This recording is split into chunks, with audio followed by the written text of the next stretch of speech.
co-founder of the social news and entertainment website Reddit, has been found dead. Sin duda era un prodigio, aunque él nunca pensó que lo fuera. No lo movía la ambición de montar una empresa y ganar dinero. There's a profound sense of loss tonight in Highland Park, Aaron Swartz's hometown, as loved ones say goodbye to one of the internet's brightest lights. Open access and computer activists are mourning his loss. An astonishing intellect. You talk to people who knew him. He was killed by the government, and MIT betrayed all of its basic principles. They wanted to make an example out of him, okay? Los gobiernos tienen un deseo de control insaciable. He was potentially facing 35 years in prison and a $1 million fine. Raising questions of prosecutorial zeal and I would say even misconduct.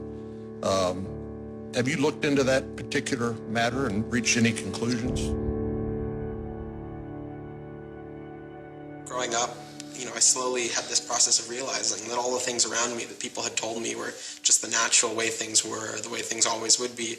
They weren't natural at all. They were things that could be changed, and they were things that, more importantly, were wrong and should change. And once I realized that, there was really kind of no going back.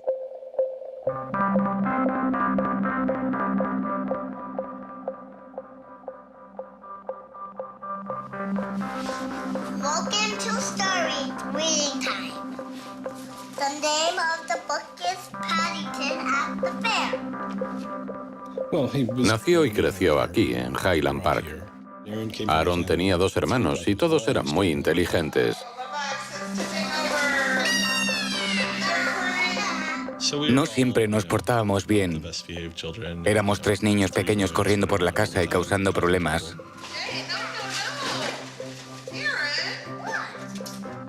Pero ahora soy consciente de que Aaron empezó a aprender siendo muy pequeño.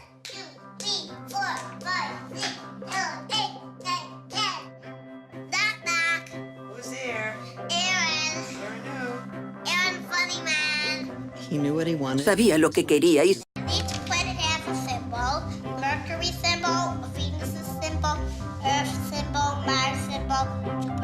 Un día le preguntó a Susan, ¿qué es eso de entretenimiento familiar gratuito en Highland Park? Tenía 3 años. Ella le dijo, ¿de qué estás hablando? Y él le respondió, mira, lo pone en la nevera. Entretenimiento familiar gratuito en Highland Park. Ella se quedó boquiabierta, asombrada de que supiera leer.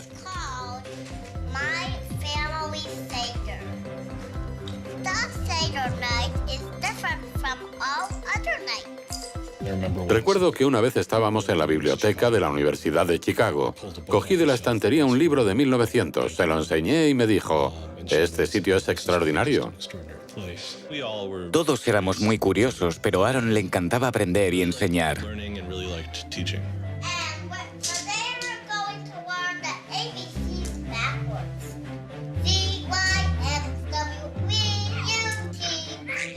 El día que llegó a casa tras su primera clase de álgebra me dijo, Noah, voy a enseñarte álgebra. Y yo le dije, ¿qué es el álgebra?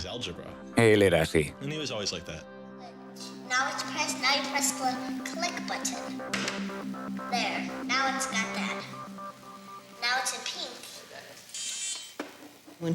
Cuando tenía 2 o 3 años, Bob le mostró un ordenador y se volvió loco con ello.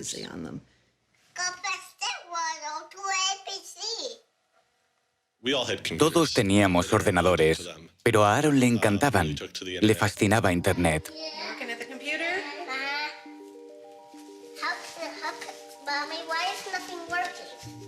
Empezó a programar cuando era muy joven. Recuerdo el primer programa que escribimos en BASIC. Era un juego de conocimientos sobre la guerra de las galaxias. Nos sentábamos juntos en el sótano, donde estaba el ordenador, y pasábamos horas programando el juego. Cuando yo ya me cansaba, él siempre encontraba algo nuevo que hacer o resolver con un programa informático.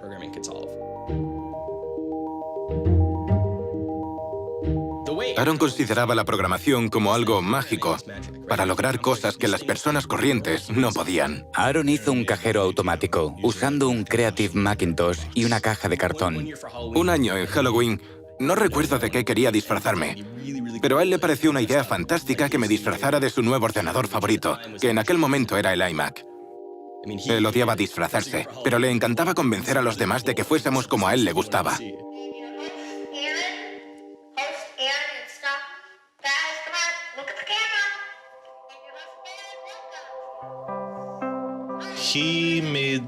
Creó una página web llamada The Info, en la que la gente podía meter información. Pensó, seguro que hay personas que lo saben todo sobre el oro, por ejemplo, y podrían escribirlo en esta página web. Otras personas podrían acceder a la información, leerla y corregirla si pensaban que era errónea. Algo muy parecido a Wikipedia. Pero fue mucho antes de Wikipedia. Y lo desarrolló un niño de 12 años, en su habitación, usando un servidor diminuto y tecnología primitiva. Uno de sus profesores le dijo, es una idea terrible. No puedes dejar que cualquiera edite tu diccionario o tu enciclopedia. Para eso existen los expertos. ¿Cómo se te ha ocurrido una idea tan mala? Mi hermano y yo siempre decíamos, Wikipedia no está mal, pero nosotros tenemos algo parecido en casa desde hace 5 años. La página web de Aaron, theinfo.org, gana un concurso escolar organizado por la compañía de diseño de páginas web con base en Cambridge Arts Digital. Empieza a unirse a comunidades de programación online y a implicarse en el desarrollo de una nueva herramienta para Internet. Me dijo, Ben, estoy trabajando en algo alucinante. Tienes que saberlo. Le contesté, ¿sí? ¿Qué es? Y me dijo, es una cosa llamada RSS. Me explicó de qué se trataba y le pregunté, ¿para qué sirve? ¿Va a usarla alguna página web? ¿Para qué la querrían? Se creó una lista de correos de personas que estaban trabajando en RSS y XML. En ella aparecía el nombre de Aaron Swartz, una persona combativa pero inteligente con muy buenas ideas. Nunca acudía a las reuniones y le preguntaron, ¿cuándo vas a venir a una de las reuniones para conocernos en persona? Y él contestó, no creo que mi madre me deje, tengo 14 años. No podían creer que aquella persona, aquel colega con el que llevaban todo un año trabajando, fuera un chico de 13 años, 14 recién cumplidos. Y nuestra segunda reacción fue, tenemos que conocerlo. Es extraordinario, formaba parte del grupo que diseñó el RSS. Él ayudó a construir los cimientos del hipertexto moderno. Y la parte concreta en la que él trabajaba, el RSS, era una herramienta que permitía obtener extractos de texto de otras webs. Normalmente se usa para los blogs. Si queremos leer los blogs de 10 o 20 personas, extraemos su contenido en formato RSS, que es una síntesis de todo lo que publican. De ese modo, podemos elaborar una recopilación de noticias de otras páginas. Aaron era muy joven, pero veía que la tecnología era imperfecta y buscaba formas de mejorarla.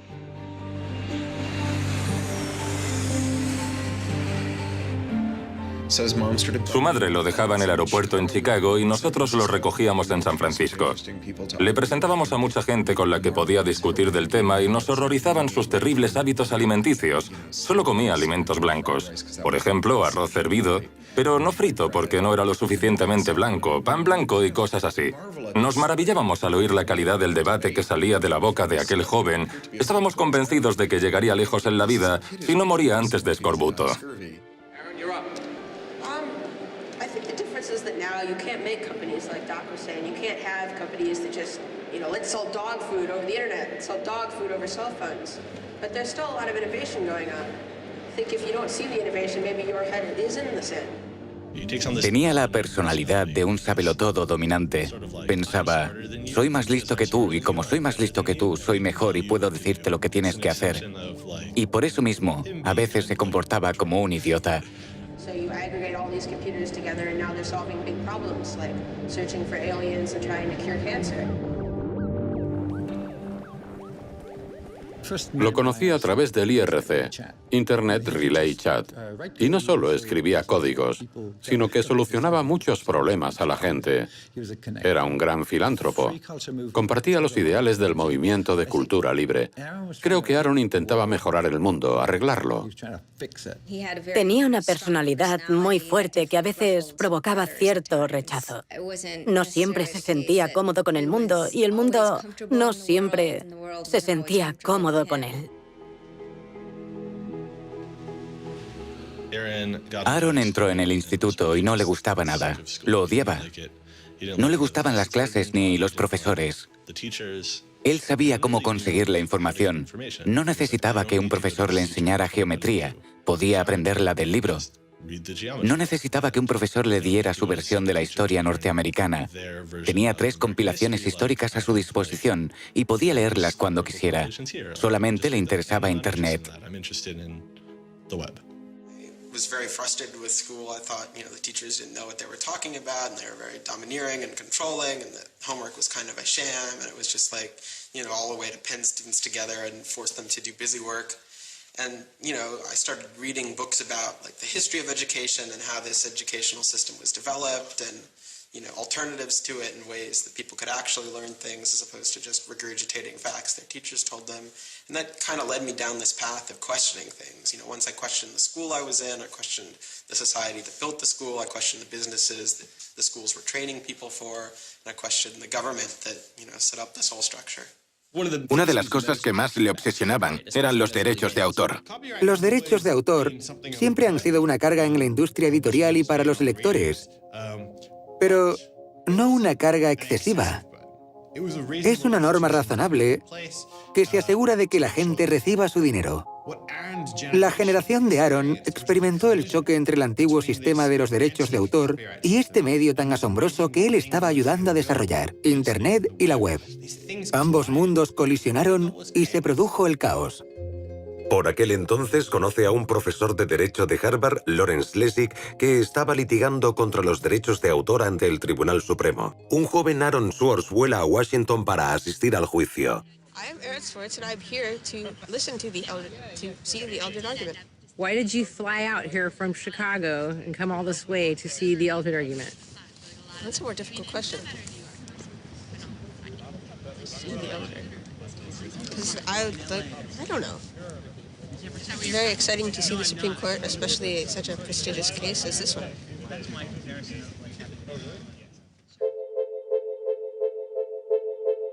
Lessig también trabaja en una nueva forma de definir los derechos de autor en Internet. Se llama Creative Commons.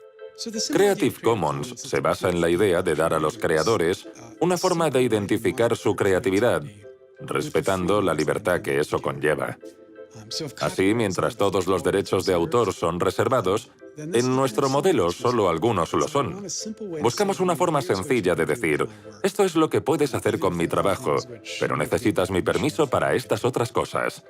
El trabajo de Aaron era la parte informática, redactar las licencias para que fueran sencillas y comprensibles, para que los ordenadores pudieran procesarlas.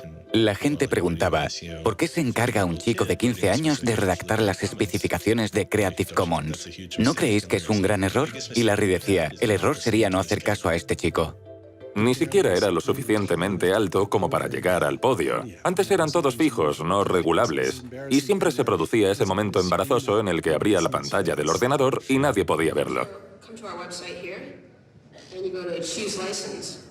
It gives you this list of options, explains what it means, and you fill out 3 simple questions.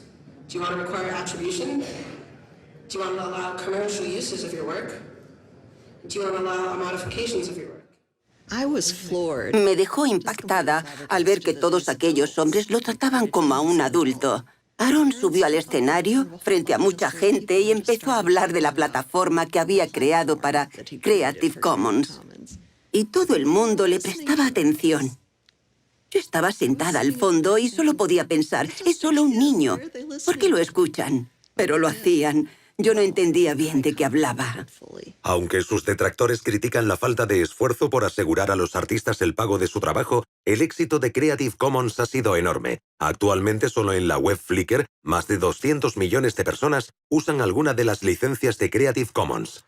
Contribuyó con sus habilidades tecnológicas, pero para él no era una cuestión simplemente tecnológica. Aaron solía escribir con franqueza en su blog personal.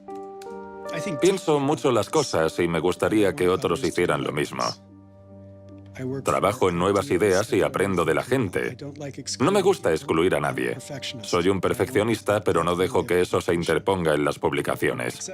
Salvo por la educación y el entretenimiento, no desperdicio mi tiempo en cosas que no causarán impacto. Intento ser amable con todo el mundo, pero odio que no me tomen en serio. No siento resentimiento, no es productivo y aprendo de mis propias experiencias. Quiero hacer del mundo un lugar mejor.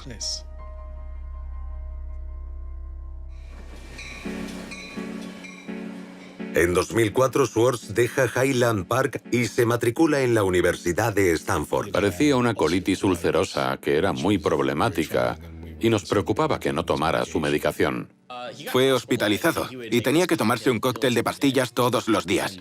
Una de ellas contenía esteroides, lo que detuvo su crecimiento y lo hizo sentir diferente del resto de los estudiantes. Creo que Aaron se presentó en Stanford dispuesto a terminar su carrera y acabó metido en un programa para estudiantes muy cualificados que en 4 años acabarían siendo grandes magnates y dirigirían las principales empresas del país. Y creo que eso le molestaba muchísimo. En 2005, tras solo un año de universidad, Schwartz recibe una oferta de trabajo para una nueva empresa llamada Y Combinator, dirigida por Paul Graham. Dijo, se me ha ocurrido una idea para una página web. Y a Paul Graham le encantó. Así que Aaron dejó los estudios y se mudó a este apartamento. Este era el apartamento de Aaron cuando se mudó aquí. Recuerdo que mi padre se quejaba de lo difícil que era encontrar un piso de alquiler porque Aaron no tenía nómina y había dejado la universidad.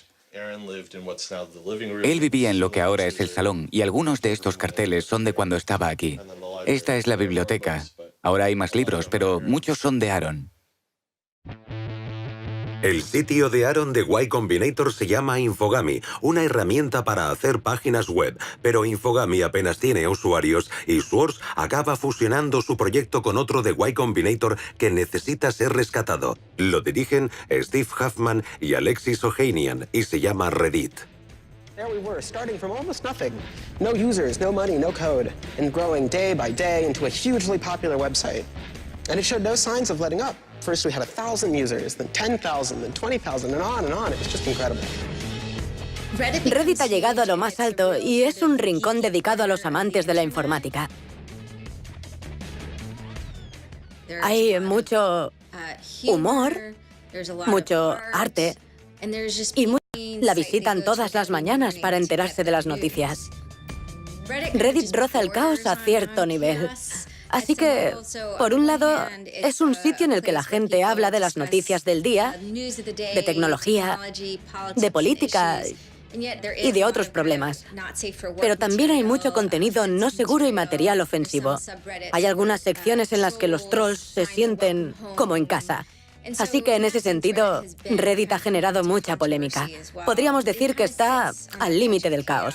Reddit llama la atención del gigante editorial Condé Nast, que les hace una oferta para comprar la compañía.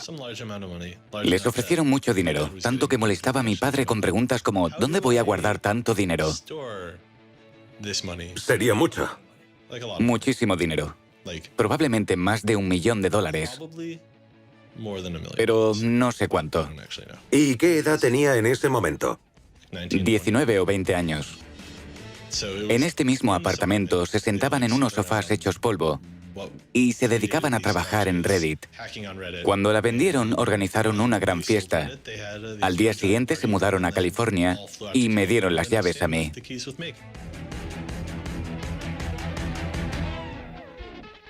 Fue curioso porque acababa de vender su empresa y todos suponíamos que era rico. pero dijo, voy a instalarme en esta habitación que parece una caja de zapatos. No necesito más. No era mucho mayor que un armario. Para él, la idea de gastar el dinero en objetos de lujo era impensable. Siempre decía, me gusta vivir en apartamentos, así que no voy a gastar una fortuna en una mansión. Y me gusta vestir con vaqueros y camisetas, así que no voy a gastar dinero en ropa. Para él no era importante. Lo que sí es importante para Schwartz es cómo fluye el tráfico de Internet y qué nos llama más la atención. In the old system of broadcasting, you were fundamentally limited by the amount of space in the airwaves. You know, you could only send out 10 channels over the airwaves of television, right? Or even with cable, you had 500 channels. On the internet, everybody can have a channel. Everyone can get a blog or a MySpace page. Everyone has a way of expressing themselves. And so what you see now is not a question of who gets access to the airwaves. It's a question of who gets control over the ways you find people. You know, you start seeing power centralizing in sites like Google, these sort of gatekeepers that tell you where on the internet you want to go, the people who provide you your sources of news and information. So it's not, you know, only certain people have a license to speak. Now everyone has a license to speak. It's a question of who gets heard. Cuando empezó a trabajar en Condé Nast, en San Francisco, llegó a la oficina y quisieron darle un ordenador con una serie de programas instalados.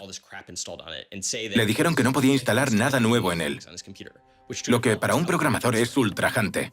Desde el primer día se quejaba de eso. Paredes grises, escritorios grises, ruido gris.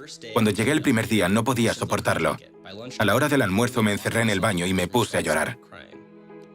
No creo que pueda mantener la cordura con ese zumbido constante en mis oídos, y mucho menos podría trabajar así. Pero aquí, nadie más parece trabajar. Todo el mundo entra en nuestra sala para pasar el rato o charlar, o invitarnos a jugar al nuevo videojuego que está probando Wired. Tenía diferentes aspiraciones, más bien políticas. Y en Silicon Valley no existe esa cultura de orientar la actividad tecnológica hacia fines políticos. Aaron odiaba trabajar para una empresa. Todos odiaban trabajar para Condé Nast. Pero Aaron era el único que no estaba dispuesto a aceptarlo. Así que hizo que lo despidieran dejando de ir a trabajar.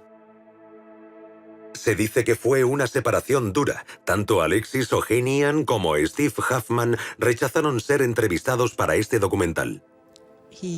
Rechazaba el mundo empresarial. Una de las cosas más importantes a tener en cuenta de esa elección es que cuando Aaron decidió dejar la empresa, también dejaba atrás todo lo que le había hecho famoso y corría el riesgo de decepcionar a sus seguidores. Fue donde todo el mundo esperaba que fuera. Pero tuvo la sensatez y el sentido común de admitir que había escalado una montaña de mierda para plantar una rosa. Y al hacerlo se dio cuenta de que había perdido el sentido del olfato. En vez de quedarse allí sentado, intentando convencerse de que no era tan malo como parecía y deleitándose por haber conseguido la rosa, volvió a bajar. Y eso es alucinante. Aaron consideraba la programación como algo mágico. Lograba cosas que las personas corrientes no podían con la programación. Y si una persona tiene poderes mágicos, debe usarlos para hacer el bien o para ganar montañas de dinero. Schwartz se siente inspirado por uno de los visionarios a los que había conocido de niño, el hombre que había inventado la web, Tim Berners-Lee. En la década de 1990, Berners-Lee se convirtió en el autor de uno de los inventos más lucrativos del siglo XX, pero en vez de beneficiarse de la World Wide Web, la red, la cedió de forma gratuita. Ese es el motivo de que exista hoy en día. Tim influenció muchísimo a Aaron. Es uno de los primeros y grandes genios de Internet que no se benefició de ello en ningún aspecto. No le interesaba encontrar el modo de hacerse multimillonario. Mucha gente lo habría visto como una forma de ganar dinero y ahora existirían muchas webs pequeñas en vez de una grande. Y las webs pequeñas no habrían funcionado al ser imposible conectarlas unas con otras. La clave era que conectara a todo el planeta y no podía funcionar a menos que todo el mundo tuviera acceso a ella.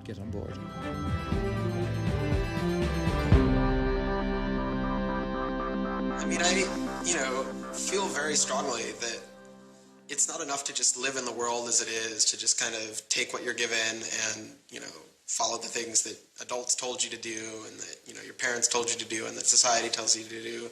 I think you should always be questioning. I take this very scientific attitude that everything you've learned is just provisional, that, it's always open to recantation or refutation or questioning. And I think the same applies to society. Once I realized that there were real serious problems, fundamental problems that I could do something to address, I didn't see a way to forget that. I didn't see a way not to.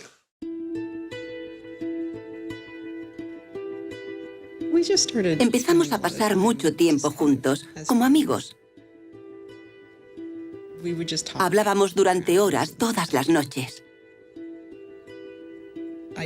Tendría que haber comprendido que él estaba flirteando conmigo, pero creo que hasta cierto punto yo pensaba que era mala idea, que era imposible y que lo mejor era fingir que aquello no estaba sucediendo. Mi matrimonio se derrumbaba y yo no tenía dónde ir. Nos fuimos a vivir juntos y me llevé a mi hija conmigo. Amueblamos la casa y llevábamos una vida muy tranquila. Hacía mucho tiempo que mi vida y la suya no eran tan tranquilas.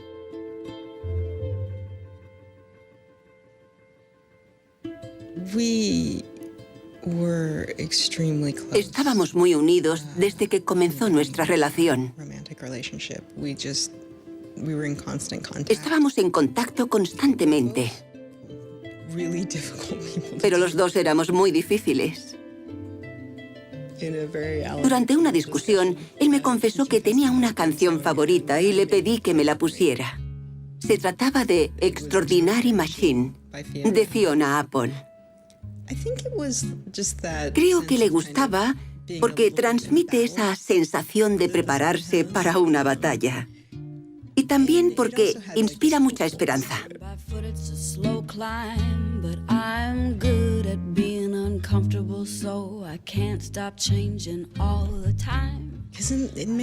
En muchos sentidos, Aaron tenía una actitud muy optimista con respecto a la vida.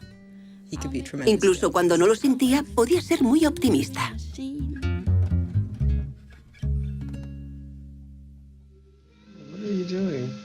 Flickr has video now. Schwartz se vuelca en una serie de nuevos proyectos relacionados con el acceso a información pública, incluido un portal de aprovechamiento de recursos llamado watchdog.net y una página llamada The Open Library. The Library Project is a website that you can visit at openlibrary.org, and the idea is to be a huge wiki, an editable website with one page per book. So for every book ever published, we want to have a web page about it that combines all the information from publishers, from booksellers, from libraries, from readers, onto one site, and then gives you links where you can buy it, you can borrow it, or you can browse it. I love libraries. I'm the kind of person who goes to a new city and immediately seeks out the library. So that's the dream of Open Library, is building this website where both you can leap from book to book, from person to author, from subject to idea, go through this vast tree of knowledge that's been embedded and lost in big physical libraries that's hard to find, that's not very well accessible online, is really important because books are a cultural legacy. Books are the place people go to write things down, and to have all that swallowed up by one corporation is kind of scary. ¿Cómo se da acceso público al dominio público? Puede parecer obvio tener acceso público al dominio público, pero no es así. Lo de dominio público debería ser accesible para todo el mundo, pero a menudo está protegido. Suele estar blindado. Es como tener un parque nacional con un foso alrededor y armas para protegerlo y evitar que alguien intente disfrutar de él. Una de las cosas que interesaban a Aaron era dar acceso público al dominio público, y fue eso lo que lo metió en tantos problemas. Intenté acceder a los archivos del Tribunal Federal de Estados Unidos y me encontré con un confuso sistema llamado PACER, acrónimo de Acceso Público a los Archivos Electrónicos del Tribunal. Empecé a buscar por Internet y fue entonces cuando di con Carl Malamud. Access to legal materials in the United States is a $10 billion per year business. Pacer es una increíble abominación del servicio público. Cuesta 10 centavos la página y tiene unos códigos totalmente incomprensibles. No se puede buscar ni marcar nada y hay que introducir una tarjeta de crédito, pero son archivos públicos. Los tribunales de distrito son muy importantes porque ahí es donde comienzan muchos de nuestros litigios. Los casos de derechos civiles, los de patentes y muchos más. Y los periodistas, los estudiantes, los abogados, mucha gente necesita acceder a Pacer y el sistema se resiste. Las personas sin medios no pueden leer las leyes tan fácilmente como aquellas que tienen un American Express. Es un impuesto por el acceso a la justicia. La ley es el sistema operativo de nuestra democracia. ¿Y tenemos que pagar para verla? No parece muy democrático. Ganan unos 120 millones de dólares al año con el sistema Pacer. Y no cuesta eso, según sus propios registros. De hecho, es ilegal. La ley e-Government de 2002 declara que el tribunal puede cobrar únicamente lo necesario para cubrir los gastos que conlleva mantener Pacer. Como fundador de public.resource.org, Malamud decidió protestar por el cobro de Pacer. Crea un programa llamado The Pacer Recycling Project al que la gente puede subir documentos de Pacer por los que ya han pagado y crear así una base de datos gratuita que todo el mundo pudiera usar. La gente de Pacer empezó a recibir muchas críticas, incluso del Congreso, para que permitieran el acceso público a la página. Así que crearon un nuevo sistema y en 17 bibliotecas repartidas por todo el país, el acceso a Pacer era gratuito. Supone una biblioteca por cada 22.000 kilómetros cuadrados, así que no servía de nada. I encouraged volunteers to join the so-called Thumb Drive Corps and download docs from the public access libraries, upload them to the Pacer recycling site. La gente iba con memorias USB, descargaban documentos y me los enviaban. Pero era una broma. De hecho, cuando alguien pinchaba en Thumb Drive Corps, se abría un vídeo del Mago de Oz con los Munchkins cantando.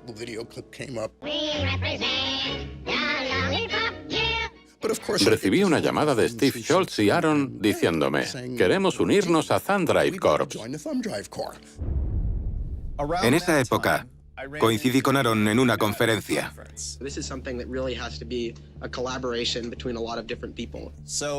Me acerqué a él y le dije, estoy planeando una intervención en el problema de Pacer. Schultz ya había desarrollado un programa capaz de descargar automáticamente documentos de Pacer de las bibliotecas con acceso gratuito. Schwartz quiere verlo. Le mostré el código. Y en ese momento, yo no sabía qué estaba haciendo. Pero luego resultó que durante el resto de horas que duró la conferencia, se había sentado en un rincón para mejorar mi código con la ayuda de un amigo suyo que vivía cerca de una de esas bibliotecas y que fue hasta allí y empezó a probar el código mejorado. En ese momento, la gente de los tribunales empezaron a darse cuenta de que algo no iba bien. And come in, and soon there were 760 gigabytes of Pacer docs, about 20 million pages. Usando información obtenida de las bibliotecas con acceso gratuito, Schwartz hace una descarga masiva automatizada paralela del sistema Pacer. Se hace con unos 2,7 millones de documentos federales, casi 20 millones de páginas de texto. Now, I'll grant you that 20 million pages had perhaps exceeded the expectations of the people running the Pilot Access Project, but surprising a bureaucrat isn't illegal. Aaron y Carl decidieron informar al New York Times de lo que había pasado. También llama la atención del FBI que empieza a vigilar la casa de los padres de Schwartz en Illinois. Recibí un tuit de su madre en el que decía, «Llámame». Y pensé, ¿qué demonios está pasando? Me puse en contacto con Aaron y su madre no dejaba de repetir, «Dios mío, el FBI, el FBI». Un agente del FBI condujo por el camino de entrada de nuestra casa para ver si Aaron estaba en su habitación. Yo estaba en casa ese día y me preguntaba qué hacía ese coche entrando y saliendo por nuestro camino. Era muy raro. 5 años después lo leí en el informe del FBI y dije, «Oh, Dios mío, había un agente del FBI en la entrada de mi casa». Estaba aterrado, totalmente aterrado. Y se asustó aún más cuando un agente del FBI lo llamó e intentó convencerlo de que acudiera a una cafetería sin un abogado. Me contó que se fue a casa y se acostó en la cama temblando. La descarga saca a la luz un gran número de violaciones de las leyes de privacidad en los documentos de los tribunales y estos se ven obligados a cambiar su política. El FBI cierra el caso sin presentar cargos. Hasta el día de hoy me parece increíble que alguien, incluso en el puesto más insignificante del FBI, pudiera pensar que el dinero de los contribuyentes debía destinarse a investigar a una persona por robo criminal en base a que había hecho públicas sentencias. ¿Cómo pueden llamarse representantes de la ley y pensar que hacer públicas las sentencias no está bien? Aaron estaba dispuesto a arriesgarse por las causas en las que creía. Molesto por las injusticias sociales, Swartz va más allá de la tecnología y se involucra en una gran variedad de causas políticas. Fui al Congreso y lo invité a venir conmigo para trabajar en prácticas durante un tiempo. De ese modo podría aprender el proceso político. Y se dedicó a aprender el funcionamiento, a adquirir nuevas habilidades y a hackear la política. It seems ridiculous that miners should have to hammer away until their whole bodies are dripping with sweat, faced with the knowledge that if they dare to stop, they won't be able to put food on the table that night, while I get to make larger and larger amounts of money each day just by sitting and watching TV. But apparently the world is ridiculous. So I co-founded a group called the Progressive Change Campaign Committee, and what we try and do is we try and organize people over the internet who care about progressive politics and moving the country in a more progressive direction to kind of come together, join our email list, join our campaigns, and help get progressive candidates elected all across the country. El grupo es responsable de la campaña para promover la elección de Elizabeth Warren al Senado. Puede que pensara que era un sistema estúpido, pero vino para aprender su funcionamiento porque pensaba que podía ser modificado como cualquier sistema social. Pero su pasión por el conocimiento y las bibliotecas no queda relegada a un segundo plano. Aaron empieza a interesarse por las instituciones que publican artículos académicos. By virtue of being students at a major U.S. university, I assume that you have access to a wide variety of scholarly journals. Pretty much every major university in the United States pays these sort of licensing fees to organizations like JSTOR and Thomson and ISI to get access to scholarly journals that the rest of the world can't read. Estas publicaciones, artículos e investigaciones son básicamente toda la riqueza del conocimiento humano en Internet, y muchas han sido pagadas con dinero del gobierno o de los contribuyentes, pero para leerlas hay que volver a pagar elevadas tasas a editores como Reed Elsevier. These licensing fees are so substantial that people who are studying in India instead of studying in the United States don't have this kind of access. They're locked out from all of these journals. They're locked out from our entire scientific legacy. I mean, a lot of these journal articles, they go back to the Enlightenment. Every time someone has written down a scientific paper, it's been scanned and digitized and put in these collections. That is a legacy that has been brought to us by the history of people doing interesting work, the history of scientists. It's a legacy that should belong to us as a commons, as a people, but instead it's been locked up and put online by a handful of for-profit corporations who then try and get the maximum profit they can out of it. Un investigador financiado por una universidad o el gobierno publica un artículo y en el último paso del proceso, una vez que está hecho todo el trabajo y se ha terminado la investigación, la idea, el trabajo de laboratorio, el análisis, después de todo eso, en la última fase, el investigador debe entregar sus derechos de autor a una empresa multimillonaria, y eso no está bien. Se trata de un negocio basado en un trabajo voluntario y los editores se sientan encima del pastel para comerse toda la nata. Es una estafa. Una editorial de Gran Bretaña obtuvo unos beneficios de $3.000 millones el año pasado. Es un timo. JSTOR juega un papel insignificante en esta historia, pero por algún motivo fue la empresa a la que Aaron decidió desafiar. Asistió a varias conferencias sobre acceso libre y publicación libre. No sé quién era la persona de JSTOR, pero en un momento dado Aaron le preguntó: ¿cuánto costaría liberar el material de JSTOR para siempre? Y le contestó, creo que dijo $200 millones, algo que a Aaron le parecía absurdo. Trabajando con una beca en Harvard, se entera de que los usuarios de la red del MIT, abierta y muy rápida, tienen acceso a los contenidos de JSTOR. Schwartz aprovecha la oportunidad. You have a key to those gates. And with a little bit of shell script magic, you can get those journal articles. El 24 de septiembre de 2010, Schwartz registra un portátil láser recién comprado en la red del MIT con el nombre de Gary Host. El usuario se registra como Ghost Laptop.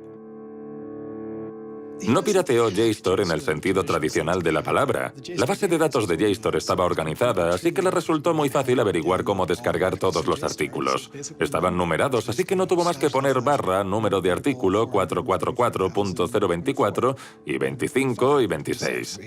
Creó un script o guión de comandos en Python llamado keygrabbing.py, que fue cogiendo un artículo tras otro. Al día siguiente, Ghost Laptop empieza a coger artículos, pero la IP del ordenador no tarda en ser bloqueada. Para Schwartz no es más que un pequeño alto en el camino. Cambia la dirección IP del portátil y sigue descargando. JSTOR y el MIT toman varias medidas para tratar de impedir la descarga cuando se dan cuenta. Y cuando esas medidas no funcionaron, JSTOR negó el acceso del MIT a su base de datos. Así que durante un tiempo jugaron al gato y al ratón, accediendo a la base de datos de JSTOR. Por supuesto, Aaron era el gato, ya que su habilidad tecnológica era muy superior a la de los informáticos de JSTOR que intentaban proteger el sistema. En el sótano de uno de los edificios había un cuarto de comunicaciones abierto. Y en vez de conectarse por Wi-Fi, bajó hasta allí, conectó el ordenador directamente a la red y lo dejó descargando todos los artículos con un disco duro externo. Sin que Schwartz lo sepa, su ordenador y el disco duro son descubiertos por las autoridades que no detienen la descarga. En vez de eso, instalan una cámara de vigilancia.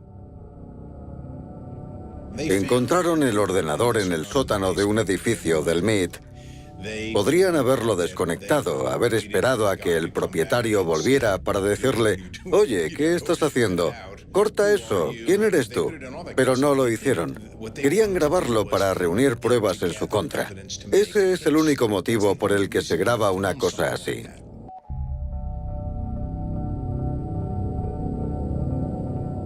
Al principio, la única persona que aparece en la cámara de vigilancia solo usa el cuarto para almacenar botellas y latas.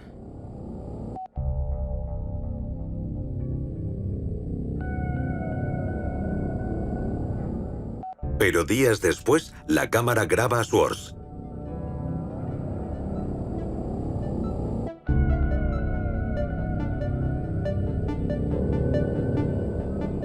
Schwartz está cambiando el disco duro. Lo saca de su mochila, desaparece de la imagen durante unos 5 minutos y luego se marcha.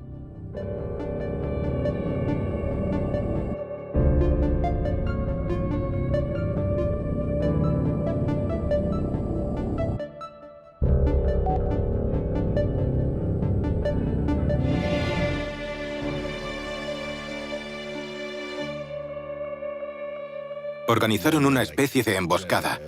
Él volvía a casa en bici desde el MIT y de repente aparecieron varios coches de policía y empezaron a seguirlo. Él contaba que los agentes lo embistieron.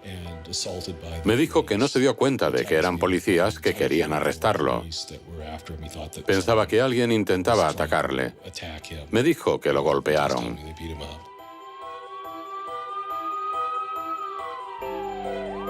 Yo estaba hundido. La idea de que un miembro de mi familia tuviera que someterse a cualquier tipo de proceso criminal me resultaba extraña e incomprensible. Pidieron órdenes de registro para la casa de Aaron, su apartamento en Cambridge y su despacho en Harvard.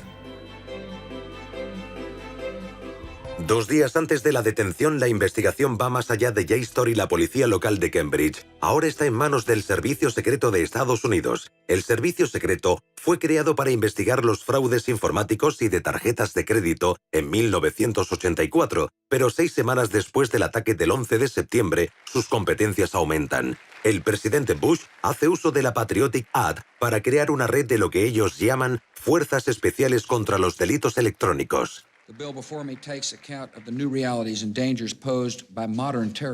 Según el servicio secreto, actúan principalmente contra actividades de gran impacto económico, grupos criminales organizados y estafas relacionadas con las nuevas tecnologías.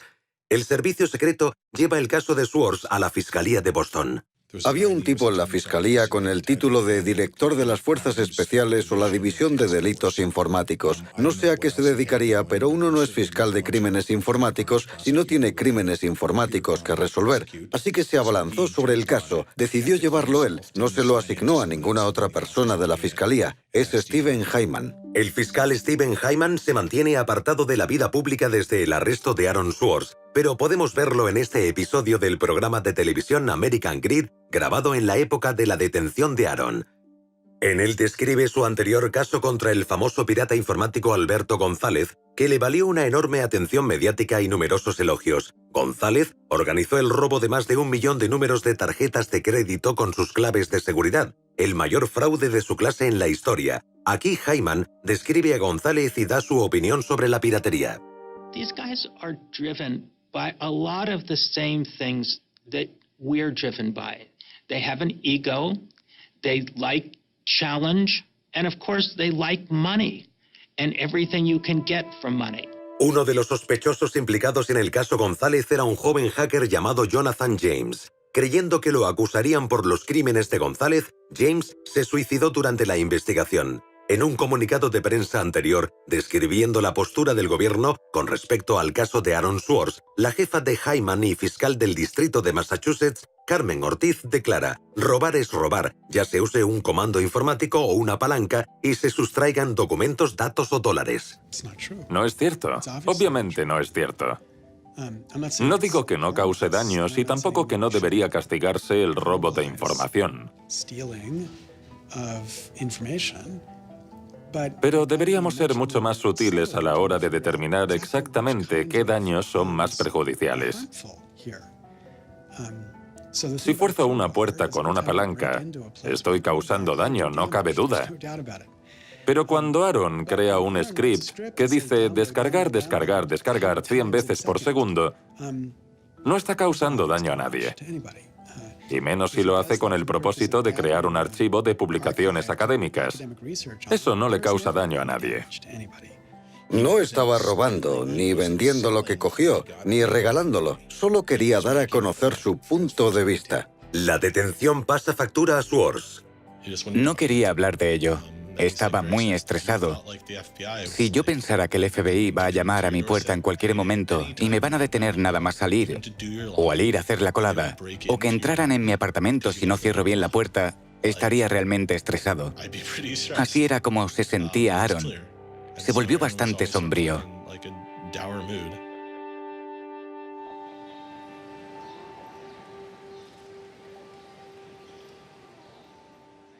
En aquella época nunca dejaba muy claro dónde iba, porque le daba miedo de que el FBI lo estuviera esperando.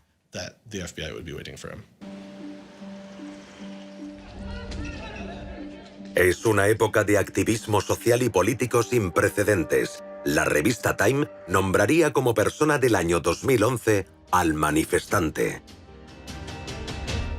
Se produjo un aumento de ataques de hackers. Wikileaks había publicado una serie de comunicaciones diplomáticas. Manning fue arrestado. En aquella época no se sabía si él había sido el responsable de la filtración. Anonymous, una especie de grupo de protesta del que forman parte muchos hackers, empezó a hacer de las suyas.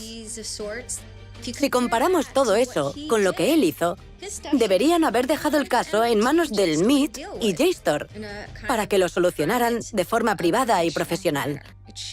Jamás debería haber llamado la atención de los tribunales. No pertenecía a ese ámbito.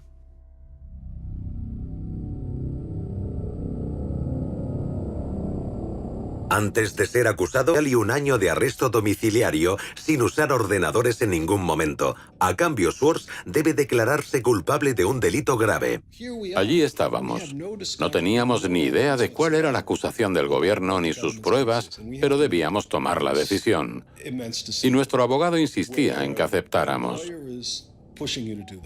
El gobierno nos ponía unos requisitos innegociables y todo el mundo nos decía que las probabilidades de ganar eran mínimas. Así que, aunque no fuera culpable, más le valía aceptar el trato. Boston tiene su propia división de delitos informáticos con muchos abogados, probablemente más de los que necesitan. Y seguramente tenían una enorme cantidad de casos que no podían llevar a juicio porque algunos delincuentes viven en Rusia o pertenecen a corporaciones con abogados que cobran $500 o $700 la hora que se enfrentarían a ellos. Y después estaba el caso de este chico. Era fácil demostrar su culpabilidad y el FBI ya lo tenía fichado. Así que, ¿por qué no ir a por él con todo el peso de la ley? Sería bueno para la imagen del fiscal y la del gobierno, porque demostrarían que estaban luchando contra todo tipo de terroristas. Estaba muy asustada. Me daba miedo que se llevaran mi ordenador y acabar en la cárcel por el contenido de mi ordenador. En mi portátil tenía material confidencial procedente de fuentes de mi anterior trabajo. Y mi prioridad es mantener siempre la privacidad de mis fuentes. Me daba mucho miedo lo que pudiera pasarle a Ada. Aaron me contó que le habían ofrecido un trato y que lo aceptaría si yo le pedía que lo hiciera.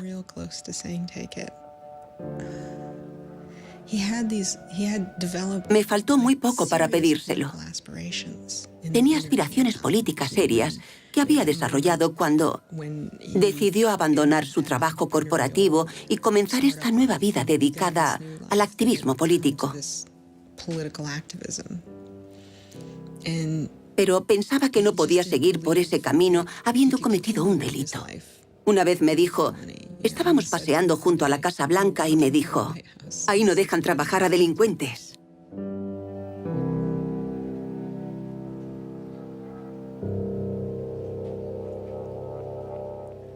Quería que esa fuera su vida. No había matado a nadie, no había hecho daño a nadie, no había robado dinero. No había hecho nada que pudiera considerarse un delito grave. No había motivos para que lo tacharan de delincuente y le quitaran el derecho a voto en muchos estados por lo que había hecho. Era ultrajante. Era normal que se sintiera así. Podrían haberle puesto una multa o prohibirle la entrada al MIT para siempre. Pero, ¿declararlo un delincuente y encarcelarlo? Swords rechaza el trato. Hyman redobló sus esfuerzos y continuó presionándonos a todos los niveles. A pesar de las pruebas recuperadas del portátil, el disco duro y la memoria USB de Aaron, los fiscales necesitan pruebas de sus intenciones. ¿Por qué descargó Aaron Swords artículos de JSTOR y qué planeaba hacer con ellos? El gobierno sostenía que planeaba publicarlos. No sabemos si esa era su intención, porque Aaron se dedicaba a hacer proyectos en los que analizaba grandes cantidades de datos procedentes de artículos para aprender de ellos. La mejor prueba de ello era que cuando estaba en Stanford, también descargó toda la base de datos de Westlaw. Para un proyecto con estudiantes de Derecho de Stanford, Swords descargó la base de datos legal de Westlaw y puso al descubierto la vinculación entre quienes financiaban la investigación legal y los resultados finales. Hizo un fabuloso análisis de organizaciones comerciales que concedían dinero a profesores de Derecho para que estos escribieran artículos analizando las leyes que les eran favorables, como Exxon durante un derrame de petróleo, y ese sistema corrupto de financiación les beneficiaba. Swords nunca publicó los documentos de Westlaw. Podía tener la misma intención con la base de datos de JSTOR. Era algo totalmente aceptable. Pero si por otro lado tenía intención de crear un servicio equiparable a JSTOR, como su propio Harvard Law Review, y cobrar por ello. Entonces se trataba de un delito criminal porque estaría intentando explotar ese material comercialmente. Pero sería de locos pensar que pretendía eso. También cabía la posibilidad de que su intención fuera hacer pública toda esa información. Y dependiendo de sus intenciones, la ley debía considerarlo de un modo u otro. El gobierno lo acusaba de un delito comercial, como si hubiera robado datos de tarjetas de crédito, ese tipo de delitos.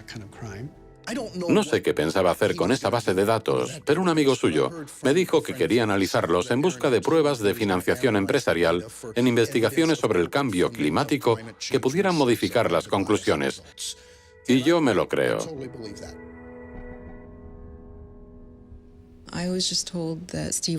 Me dijeron que Steve quería hablar conmigo.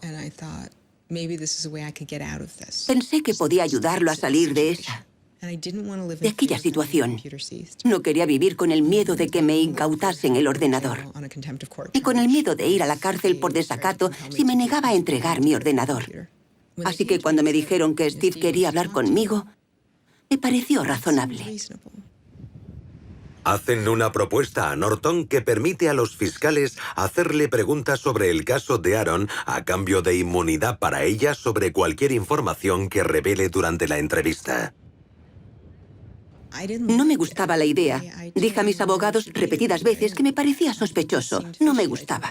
No quería inmunidad ni la necesitaba. No había hecho nada. Pero fueron muy estrictos. No estaban dispuestos a permitirme hablar con el fiscal sin inmunidad.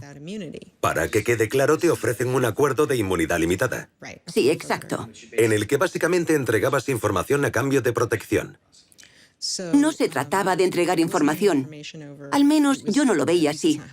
Se trataba de hablar del tema con ellos. ¿Te hicieron preguntas? Me hicieron preguntas. Podían preguntar lo que quisieran. Y dijeras lo que dijeras, no podrían procesarte. Intenté rechazarlo varias veces. Dije una y otra vez que no quería la inmunidad. Estaba enferma y mis abogados no dejaban de presionarme. Estaba confusa. En aquel momento no me iba bien, estaba deprimida y asustada. No comprendía la situación en la que me encontraba. No tenía ni idea de lo que pasaba. Yo no había hecho nada interesante, ni mucho menos malo. Nos enfadamos mucho. Aaron se sentía muy confuso. Todos estábamos confusos. Hasta los abogados de Aaron. Intentamos que Quinn cambiara de abogados. No estaba acostumbrada a estar en una habitación con hombres adultos, armados, diciéndome constantemente que mentía y que intentaba ocultar algo. Les dije que lo que intentaban juzgar no era un delito, que se estaban equivocando. Recuerdo que usé la frase, estáis en el lado equivocado de la historia. Y me miraron con cara aburrida. No parecían enfadados, parecían aburridos. Y empecé a pensar que no hablábamos el mismo idioma. Les dije un montón de cosas sobre por qué la gente se descarga publicaciones académicas y al final, no recuerdo por qué, mencioné que había publicado en su blog el Manifiesto de Guerrilla por el Acceso Abierto. Este es el Manifiesto de Guerrilla por el Acceso Abierto, escrito supuestamente en julio de 2008, en Italia. La información es poder, pero como sucede con todo poder, hay quienes quieren quedárselo. Todo el patrimonio cultural y científico del conocimiento, publicado durante siglos en libros y publicaciones, continúa siendo digitalizado y guardado por unas cuantas empresas privadas. Mientras tanto, quienes habéis sido excluidos no os habéis quedado de brazos cruzados. Habéis fisgoneado a través de agujeros y trepado las vallas, liberando la información y compartiéndola con vuestros amigos. Pero todas estas acciones pasan desapercibidas y quedan ocultas. Las llaman actos de robo o piratería. Como si compartir la riqueza del conocimiento fuese el equivalente a saquear un barco y asesinar a su tripulación. Pero compartir no es inmoral, es un imperativo moral. Solo quienes están cegados por la ambición se negarían a permitir que un amigo hiciera una copia. No hay justicia en cumplir leyes injustas. Es hora de salir a la luz y, siguiendo la gran tradición de la desobediencia civil, declarar nuestra oposición al robo privado de la cultura pública.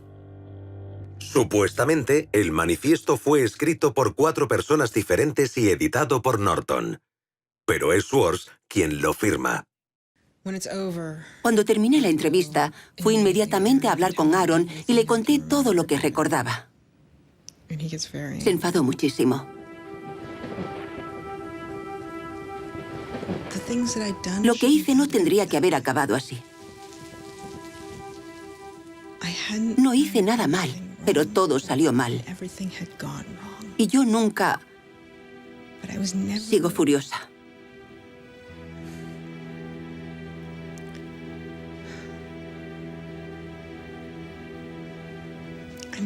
Sigo furiosa por haber intentado por todos los medios que aquella gente hiciera lo correcto y que ellos lo volvieran todo en mi contra, haciéndome daño de todas las maneras posibles.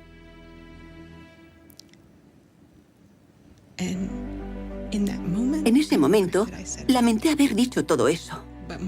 Pero sobre todo lamento que aceptemos eso como algo normal, que nos parezca bien. Que mantengamos un sistema judicial que conduce a la gente a pequeñas trampas que pueden arruinarte la vida. Ojalá no hubiera dicho aquellas cosas. Pero lo que más me enfurece es que todo siga igual. Y que la gente piense que eso está bien. Usaron todos los métodos imaginables para sonsacarle información que perjudicara a Aaron y que pudiera ayudar a la fiscalía. Pero no creo que la información que dio fuera relevante para el gobierno. Pasan los meses mientras los amigos y familiares de Swords esperan a que se formulen los cargos. En ese tiempo, Swords se convierte en un experto sobre Internet al que consultar. Do you think that the internet is something that should be considered a human right and something that the government cannot take away from you? Yes, definitely. I mean, this notion that national security is an excuse to shut down the internet, that's exactly what we heard in Egypt and Syria and all these other countries. And so, yeah, it's true. Sites like WikiLeaks are going to be putting up some embarrassing material about what the U.S. government does, and people are going to be organizing to protest about it and try and change their government. You know, and that's a good thing. That's what all these First Amendment rights of free expression, of freedom of association are all about. And so the notion that we should try and shut those down, I think, just goes against very basic American principles. The principle, I think, is one that our founding fathers would have understood. If the internet had been around back then, instead of putting post offices in the Constitution, they would have put ISPs. Swords conoce a la activista Taryn Steinbrückner Kaufman y empiezan a salir.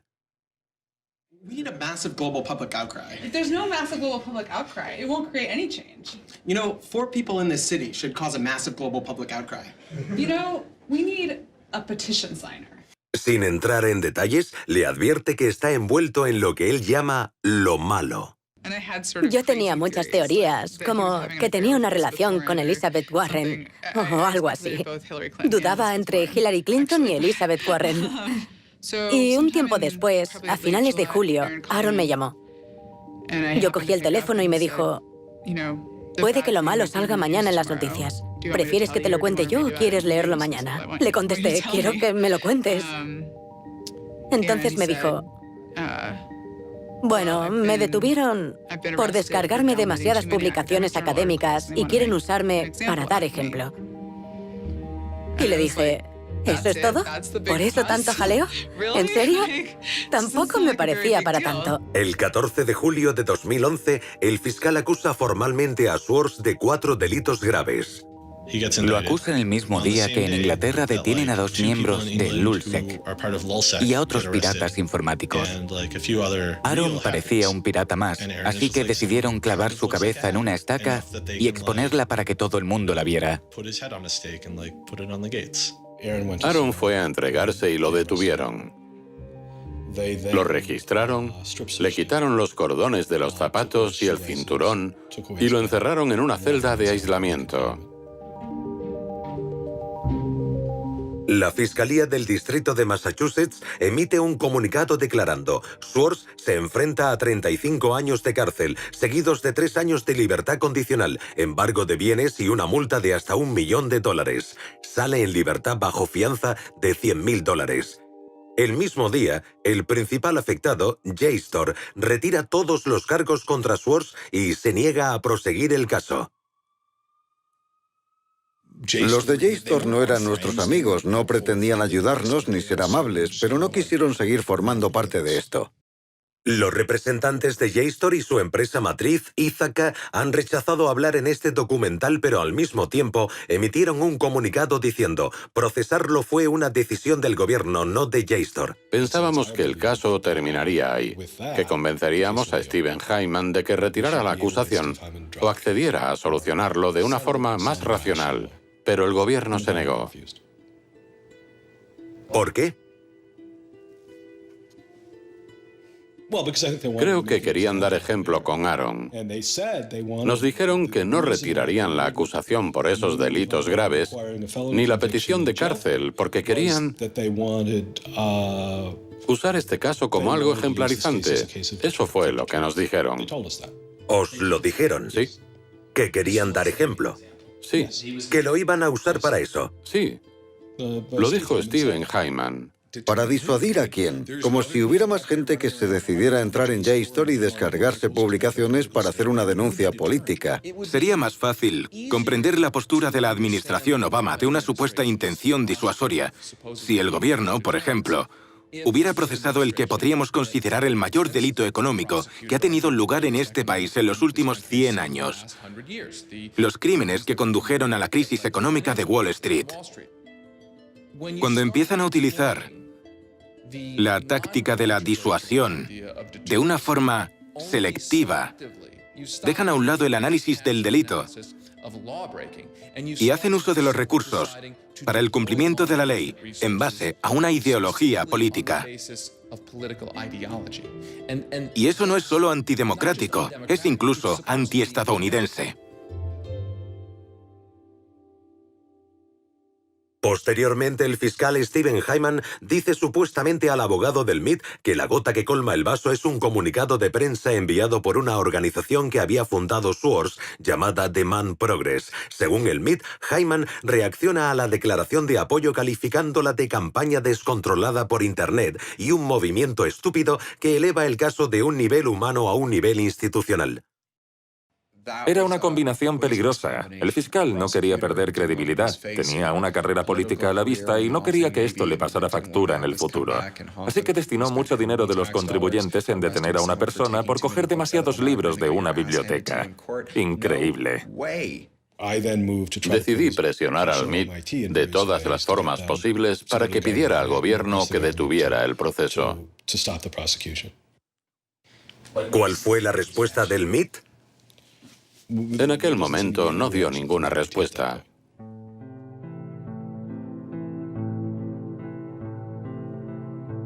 El MIT no defendía a Aaron, lo que para muchos miembros de su comunidad parecía ultrajante, porque sin duda es un centro que promueve la cultura hacker en cierto sentido. En el MIT, la idea de saltar barreras y meterse por túneles prohibidos no es solo un rito de iniciación. Es prácticamente parte de su filosofía. Abrir cerraduras es casi una asignatura obligatoria. Tenían la autoridad moral necesaria para interrumpir el proceso. El MIT no se plantó en ningún momento y dijo a los federales: no hagáis esto, no queremos que hagáis esto, os estáis pasando, estáis yendo demasiado lejos. Se comportaron como cualquier otra gran empresa. Ayudaron al gobierno, no nos ayudaron a nosotros. No se veían en la obligación y no intentaron pararlo. El MIT se negó a hacer comentarios al respecto, pero posteriormente emitieron un comunicado diciendo que intentaban mantener una posición neutral y que pensaban que a los fiscales les daba igual lo que el MIT pudiera pensar o decir sobre el caso. El comportamiento del MIT parecía en total desacuerdo con sus principios. Cabría pensar que decidieron no implicarse, y estaban en su derecho. Pero en este caso, esa postura de neutralidad era un claro apoyo a la fiscalía. Tanto Steve Jobs como Steve Wozniak empezaron vendiendo una cajita azul diseñada para defraudar a la compañía telefónica. Bill Gates y Paul Allen comenzaron sus negocios usando los ordenadores de Harvard, algo que estaba en contra de las normas. La diferencia entre Aaron y las personas que he mencionado es que él quería un mundo mejor, no ganar dinero. Swords continúa hablando abiertamente de los problemas de Internet. the internet works is because of the competitive marketplace of ideas. And what we need to be focusing on is getting more information about our government, more accessibility, more discussion, more debate. But instead, it seems like what Congress is focused on is shutting things down. Aaron pensaba que podía cambiar el mundo, explicando claramente cómo funcionaba ese mundo. Literally control your computer and make it spy on you. Welcome, Aaron. Good to have you back on the show here. You know, just like spies used to in olden days put microphones and tap what people were saying, now they're using computers to do the same things. La actividad política de Swartz continúa. Su atención se centra ahora en un proyecto de ley que estudia el Congreso destinado a frenar la piratería. Su nombre es SOPA, la Stop Online Piracy Act. Activistas como Peter Eckersley la consideran excesiva, ya que amenaza la integridad de Internet. Una de las primeras cosas que hice fue llamar a Aaron. Le pregunté, ¿podemos organizar una gran campaña en contra de esto? This isn't a bill about copyright. It's not? No, he said. It's a bill about the freedom to connect. Now I was listening. Se lo pensó un tiempo y luego me dijo que sí. Fue entonces cuando fundó Demand Progress. Demand Progress es una organización activista por Internet. Contamos con 1,5 millones de miembros y se creó en otoño de 2010. Aaron fue una de las personas que más contribuyó al activismo en contra de los problemas de justicia social en este país. SOPA fue la primera ley destinada a restringir la piratería online de música y cine. Pero lo que hacía era tratar con un martillo un problema que necesitaba un bisturí. De aprobarse, la ley permitiría a una empresa retirar la financiación de páginas web sin necesidad de un proceso o incluso forzar a Google a excluir sus enlaces. Tan solo necesitaría una reclamación por infracción de derechos de autor. Enfrenta a los titanes de los medios de comunicación tradicionales contra una nueva cultura mucho más sofisticada. It makes everyone who runs a website into a policeman. And if they don't do their job of making sure nobody on their site uses it for anything that's even potentially illegal, the entire site can get shut down without even so much as a trial. This was over the top. I mean, this era exagerada. Era una catástrofe. This bill poses a serious threat to speech and civil liberties for all who use the internet. Solo unos cuantos dijimos, nosotros no estamos a favor de la piratería, pero no tiene sentido destruir toda la arquitectura de Internet, el sistema de dominios y todo lo que lo hace abierto y libre en nombre de la lucha contra la piratería. Aaron lo veía igual. Freedoms guaranteed in our Constitution, the freedoms our country had been built on, would be suddenly deleted.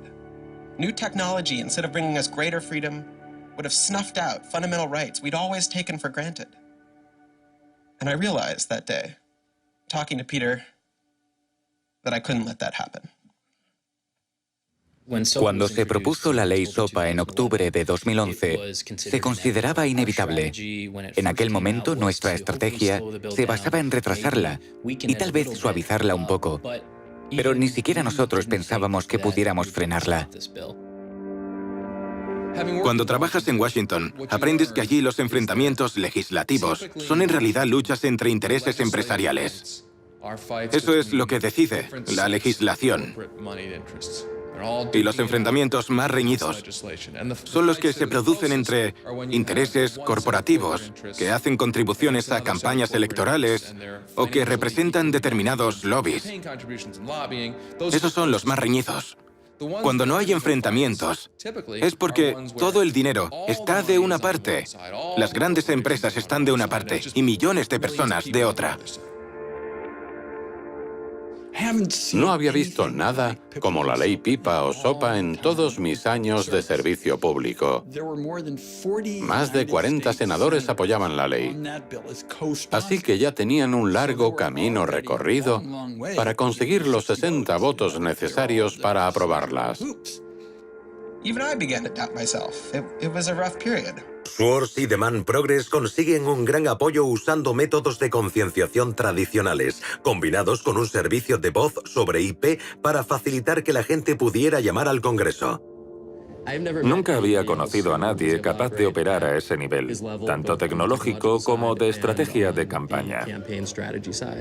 Millones de personas llaman al Congreso y firman peticiones en contra de la ley SOPA. Al Congreso le pilla desprevenido. There was just something about watching those clueless members of Congress debate the bill, watching them insist they could regulate the internet and a bunch of nerds couldn't possibly stop them. I am not a nerd. I'm just not enough of a nerd. Maybe we ought to ask some nerds what this thing really does. Let's have a hearing, bring in the nerds. Really? Nerds? You know, I think actually the word you're looking for is experts. To enlighten you so your laws don't backfire, break the internet. Usamos el término empollón, pero podemos hacerlo porque lo somos. El hecho de que llegaran hasta donde lo hicieron sin consultar a ningún experto demuestra el grave problema que hay en este país. I'm looking for somebody to come before this body and testify in a hearing and say this is why they're wrong. Antes había un departamento que asesoraba a los congresistas a nivel científico y tecnológico. Pero Gingrich lo cerró. Dijo que era un gasto inútil y en ese momento el Congreso regresó a la Edad Media. Nadie pensaba que se podía anular la ley SOPA. Ni siquiera Aaron. Merecía la pena intentarlo. Pero era una batalla perdida. Y recuerdo que unos meses después me dijo, creo que podríamos conseguirlo. Y le contesté, sería increíble. Las llamadas al Congreso continúan. Cuando el sitio de alojamiento de dominios GoDaddy decide apoyar la ley, decenas de miles de usuarios transfieren sus dominios en forma de protesta. En una semana, GoDaddy cambia de postura con respecto a la ley SOPA. Cuando los congresistas que apoyaban a la industria de la música y el cine se dan cuenta de la repercusión, deciden suavizar la ley. Se notaba la repercusión. Estaba claro que nuestros argumentos empezaban a resonar. Era como si Aaron encendiera una cerilla y se la apagaran. Encendía otra y se la apagaban. Pero al final consiguió que una prendiera y provocó un gran incendio. El 16 de enero de 2012, la Casa Blanca emite un comunicado diciendo que no apoya la ley. Y entonces sucede... I'm a big believer that we should be dealing with issues of piracy and we should deal with them in a serious way, but this bill is not the right bill. Jimmy Wales demuestra su apoyo cerrando 24 horas Wikipedia, una de las 5 páginas web más populares del mundo. Tiene un alto porcentaje de todas las visitas que se hacen en Internet. Wikipedia went black, Reddit went black, Craigslist went black, phone lines on Capitol Hill flat out melted. Members of Congress started rushing to issue statements retracting their support for the bill that they were promoting just a couple days ago. En 24 horas, el número de detractores de la ley SOPA en el Congreso pasó de esto a esto. Ver a congresistas y senadores cambiar de bando el mismo día en que cerraron todas esas páginas fue increíble. Unos 100 congresistas se retractaron. And that was when, as hard as it was for me to believe, after all this, we had won. The thing that everyone said was impossible, that some of the biggest companies in the world had written off as kind of a pipe dream, had happened. We did it. We won. This is a historic week in internet politics, maybe American politics. Lo que nos dijo la gente de Washington, los que trabajaban en el Capitolio, fue que el día en que se cerraron tantas páginas como protesta por la ley SOPA, recibieron más emails y llamadas que nunca. Fue un momento emocionante. Internet maduró políticamente. Fue impresionante, porque cuesta creer que sucediera. Cuesta creer que una ley con tanto apoyo financiero no pasara del Congreso. Y no solo no pasó del Congreso, no fue aprobada. Sometimes to feel like you're powerless, like when you come out in the streets and you march and you yell and nobody hears you. But I'm here to tell you today, you are powerful. So yeah, maybe sometimes you feel like you're not being listened to, but I'm here to tell you that you are. You are being listened to. You are making a difference. You can stop this bill if you don't stop fighting. Stop PIPA. Stop SOPA. Some of the biggest internet companies, to put it frankly, would benefit from a world in which their little competitors could get censored. We can't let that happen. Para él era más importante asegurarse de hacer un pequeño cambio que jugar un pequeño papel en un gran cambio. Pero con la ley SOPA jugó un gran papel en un gran cambio. Así que para él fue una especie de prueba. Él quería dedicar su vida a cambiar el mundo. Y lo meditaba todo de una manera muy científica, midiendo su impacto. Pero aquello le demostró que era posible, que lo que quería hacer con su vida era posible. Demostró que podía hacerlo, que podía cambiar el mundo. Para un chico que pensaba que nunca había logrado nada, y me refiero a Aaron, aquel fue un momento de satisfacción al sentir que había hecho algo bueno y que posiblemente aquella sería su única victoria. Everyone said there was no way we could stop SOPA. We stopped it. This is 3 outrageously good victories, and the year isn't even over yet. I mean, if there's a time to be positive, it's now.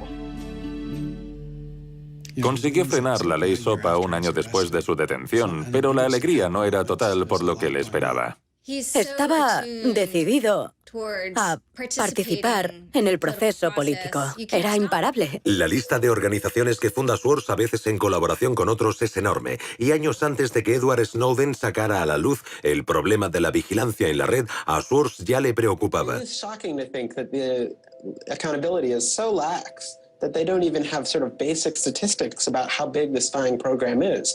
And if the answer is, oh, we're spying on so many people we can't possibly even count them, then that's an awful lot of people, right? It would be one thing if they said, look, you know, we know the number of telephones we're spying on, we don't know exactly how many real people that corresponds to, but they just came back and said, we can't give you a number at all. That's pretty, I mean, it's scary is what it is. Well, that's scary. Le presionaron muchísimo. Le quitaron todo el dinero que había ganado. Le amenazaron con arrebatarle su libertad. ¿Por qué lo hicieron? ¿Por qué persiguen a los activistas? ¿Por qué persiguen a las personas que revelan la verdad de determinadas cuestiones? Desde los bancos a la guerra e incluso la transparencia gubernamental. El secretismo solo beneficia a los que ya están en el poder, y vivimos en una era de secretismo que coincide con que el gobierno quizá esté llevando a cabo acciones ilegales e inconstitucionales. Y no creo que sea una coincidencia. It's very clear that this technology has been developed not for small countries overseas, but right here for use in the United States by the U.S. government. The problem with the spying program is it's this sort of long, slow expansion, you know, going back to the Nixon administration, right? Obviously, it became big after 9/11 under George W. Bush, and Obama has continued to expand it, and the problems have slowly grown worse and worse. But there's never been this moment you can point to, say, okay, we need to galvanize opposition today because today is when it matters. Instead, it's mattered for... En mi opinión, el fiscal que procesó a Aaron Swartz quería enviar un mensaje claro a un grupo de personas que la administración Obama consideraba una amenaza política. Y me refiero, por supuesto, a la comunidad de hackers y otros activistas a favor de la democracia.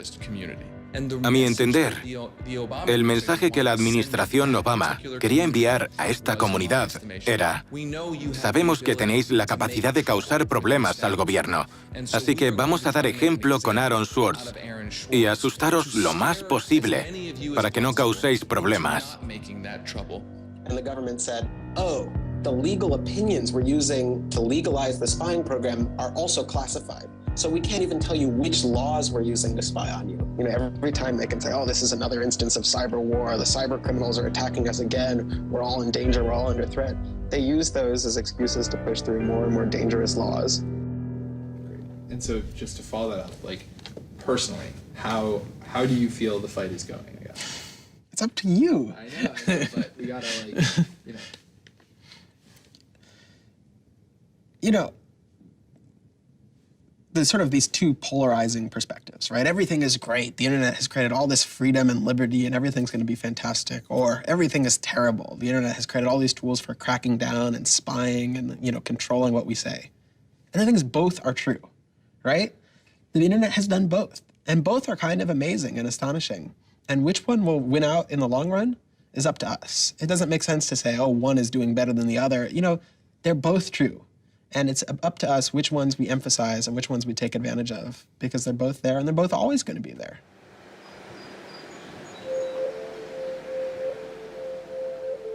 El 12 de septiembre de 2012, los fiscales presentan nuevos cargos contra Swords por fraude electrónico, acceso ilegal a un ordenador y fraude informático. Ahora, en vez de 4 delitos graves, Swords se enfrenta a 13. La presión de la fiscalía aumenta radicalmente, al igual que la posible condena y la multa a pagar. Presentaron una nueva acta de acusación para añadir más cargos y tenían una teoría sobre por qué su conducta constituía un delito federal y por qué debía conllevar una condena mayor aún. Esa teoría y gran parte de las acusaciones contra Swords se basaban en una ley promulgada en 1986 llamada Ley de Fraude y Abuso Informático. La ley de fraude y abuso informático se inspiraba en la película Juegos de Guerra con Matthew Broderick. Era una gran película. En ella, un joven consigue, gracias a la magia de las redes informáticas, lanzar un ataque nuclear. Suficiente como para que aprobaran la ley de fraude y abuso informático. Es una ley anticuada que va contra las condiciones de uso del servicio. Por ejemplo, en webs de citas como eHarmony o Match.com, si alguien cambia sus características personales, dependiendo de la jurisdicción y el fiscal, podría tener graves problemas. Todos sabemos lo que son las condiciones de uso. La mayoría no las leen, pero incumplirlas podría significar estar cometiendo un delito grave. Las condiciones de uso de una web suelen decir: sea amable con los demás o no hagas nada inapropiado. La idea de que la ley penal tenga algo que decir con respecto a estas normas puede parecer una locura a mucha gente. Los ejemplos son incluso más extravagantes. Hasta que se cambió en marzo de 2013, las condiciones de uso de la página web de la revista juvenil 17 decían que había que ser mayor de 18 años para leerla. Tal y como el Departamento de Justicia ha interpretado la ley de abuso y fraude informático, todos estamos cometiendo delitos. Imprecisa y propensa a una mala interpretación, la ley de abuso y fraude informático se ha convertido en un modelo único para juzgar una gran variedad de infracciones informáticas. Aunque no es el único factor, en el caso de Swords, 11 de las 13 acusaciones en su contra están relacionadas con dicha ley. La pregunta ¿por qué? Pende sobre gran parte de la historia de Aaron Swords. ¿Qué motivaba al gobierno y cuál era su objetivo? El Departamento de Justicia se ha negado a contestar a nuestras preguntas, pero el profesor Orin Kerr, que trabajó como fiscal, ha estudiado el caso. Mi punto de vista sobre este caso es muy diferente al de otra gente por varios motivos. Fui fiscal del distrito durante 3 años antes de empezar a trabajar como profesor. El gobierno presentó un acta de acusación en base a los delitos que pensaban que él había cometido. En lo que respecta a la ley, teniendo en cuenta precedentes, leyes y casos similares que se habían juzgado hasta el momento, creo que las acusaciones eran justas. Sé que existe un gran debate sobre si debía ser procesado o no. Hay quienes apoyan el acceso abierto y hay quien no. Creo que el gobierno se tomó muy en serio el manifiesto de guerrilla por el acceso abierto. Lo veían como a una persona decidida a infringir la ley. Swords quería abolir una ley que consideraba injusta. Y en una democracia, cuando piensas que una ley es injusta, hay varias formas de cambiarla. Se puede hacer a través del Congreso, como hizo Swords con la ley SOPA, pero también se puede violar esa ley para intentar anularla. Y creo que lo que motivaba a la Fiscalía era la idea de que Swords no solo estaba decidido a infringir la ley, sino que también quería asegurarse de que quedaba anulada. Que todo el mundo tuviera acceso a la base de datos y sacarla a la luz pública, como la pasta de dientes que no puede volver a meterse en el tubo. No se habría podido hacer nada y Swords habría ganado. Hay muchas discrepancias sobre si es una ley injusta. Y a fin de cuentas es una decisión que debe tomar el pueblo estadounidense a través del Congreso. Por otro lado, seguimos intentando trazar una línea entre los delitos menores y los graves. El campo de la informática es relativamente nuevo y esas líneas aún no están trazadas con exactitud. Seguimos intentando definirlas. Se trata de un mal uso del criterio procesal. El mazo que usa el Departamento de Justicia para asustar a la gente es cada vez más y más grande, y la mayoría considera que no merece la pena arriesgarse. ¿Pinchamos los teléfonos? ¿Los filmamos? ¿Buscamos a un testigo que testifique contra ellos? Así es como piensan los agentes federales y los fiscales. Construyen acusaciones, crean acusaciones. Schwartz queda atrapado en la maquinaria de un brutal sistema de justicia que podría no dar marcha atrás. Una maquinaria que ha convertido a Estados Unidos en el país con el mayor índice de encarcelamientos del mundo. En este país nos hemos dejado llevar por la política del miedo y la furia. Y todo aquello a lo que tememos, como el futuro de Internet y el acceso abierto, conduce inmediatamente a la intervención de la justicia.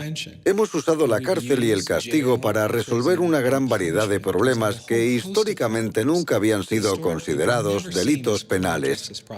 El impulso de amenazar, acusar y enjuiciar, que es una parte de lo que ha generado este debate y esta polémica sobre el acceso abierto a la información de Internet, es similar al que hemos visto en otros aspectos.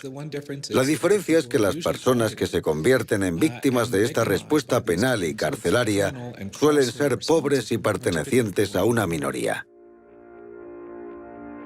Schwartz empieza a aislarse de amigos y familiares. Dejó de trabajar en otra cosa. Su vida giraba en torno a esas acusaciones. Al parecer, uno de los abogados de Aaron dijo a los fiscales que era inestable emocionalmente y que debían tenerlo en cuenta. Así que lo sabían. Le estaba pasando factura. No podía soportar que restringieran sus actos y sus movimientos. Y la amenaza de la cárcel con la que tanto le presionaban le aterraba. Agotó por completo sus recursos económicos y nos cobrando de millones de dólares. ¿La defensa? Sí. ¿Costó millones? Sí. No quería ser una carga para nadie y eso era un factor importante. Llevaba una vida normal y después estaba toda esa mierda que tenía que soportar. Intentaba mantener las dos cosas separadas, pero estaba empezando a afectarle y a volverse una pesadilla. Schwartz se enfrenta a una dura elección: admitir su culpabilidad y seguir adelante con su vida o luchar contra un sistema defectuoso. Para él, la decisión es simple: rechaza un último acuerdo y se fija fecha para el juicio. Aaron estaba decidido a no admitir algo que consideraba injusto, pero también tenía miedo.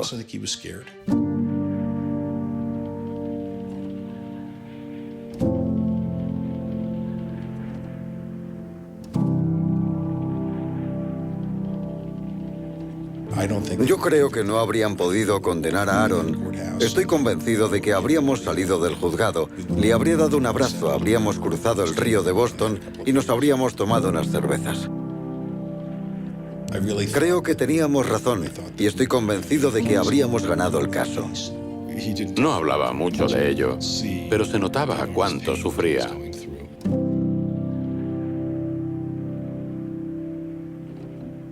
En ningún momento de su niñez tuvo cambios de humor, ni episodios depresivos, o nada que pudiera llevarnos a pensar que sufría una depresión.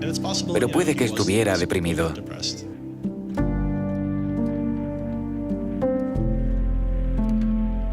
Al principio de nuestra relación, cuando llevábamos 3 o 4 semanas saliendo, me dijo que yo era mucho más fuerte que él. Aaron era débil en muchos sentidos. Le costaba mucho más que al resto sobrellevar ciertas cosas, pero eso también formaba parte de su genialidad. Creo que sufrió una pequeña depresión clínica cuando tenía unos 20 años, pero no mientras estuvo conmigo. No era una persona alegre, pero eso no significaba que fuera depresivo. Simplemente había estado sometido a una enorme presión durante 2 años seguidos y no quería seguir soportándolo. Sencillamente fue demasiado.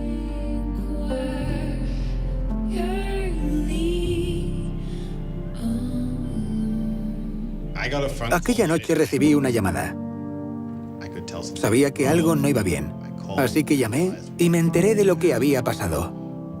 A co-founder of the social news and entertainment website Reddit has been found dead. Police say 26-year-old Aaron Swartz killed himself yesterday in his Brooklyn apartment.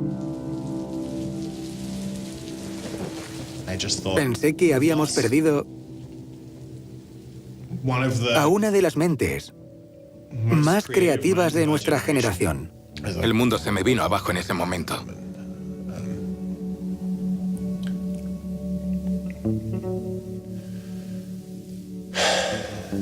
Fue una de las peores noches de mi vida. Yo gritaba, no te oigo, ¿qué has dicho? No te oigo. No puedo, ya está. Tranquila.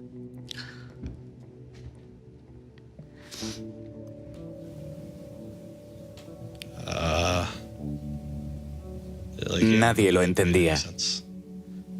Y seguimos sin hacerlo. Estaba tan frustrado y furioso.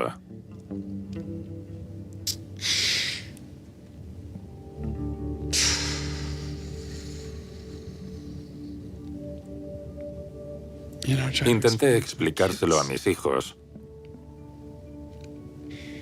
Mi hijo de 3 años me dijo que los médicos lo arreglarían.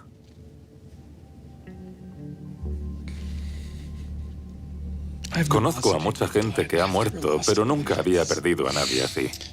Porque todo el mundo sentía, como yo, que aún había mucho por hacer. No sabía que se sentía así. No sabía que estaba sufriendo tanto. Era una parte de mí. Y no quería creérmelo. Entonces entré en su página de Wikipedia y vi la fecha de su muerte.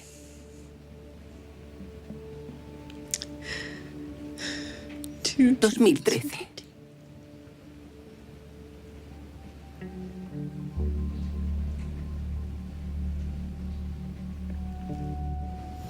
Aaron está muerto. Vagabundos de este loco mundo, hemos perdido a un mentor, a un sabio. Hackers por derecho, somos uno menos, hemos perdido a uno de los nuestros.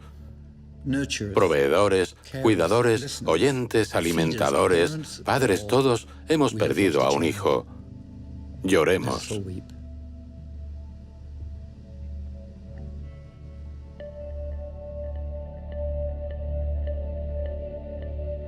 Lo primero que pensé fue, ¿y si nadie se da cuenta? Porque no era consciente de lo notable que era.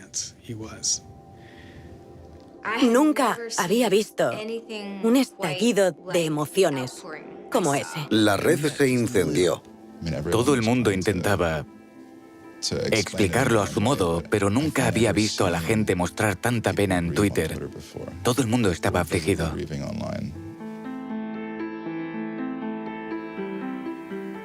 Era el chico de Internet y el viejo mundo lo había matado.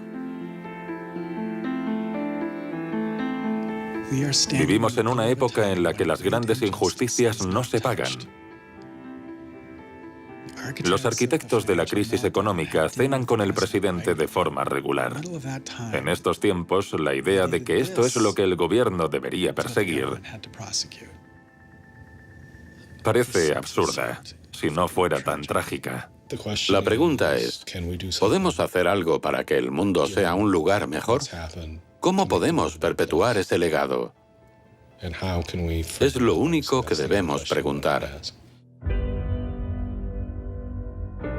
En todo el mundo están empezando a celebrarse reuniones de hackers. En cierto modo, Aaron Swartz ha sacado lo mejor de nosotros.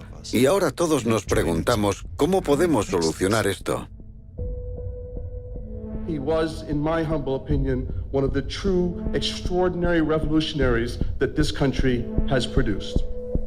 I don't know whether Aaron was defeated or victorious, but we are certainly shaped by the hand of the things that he wrestled with.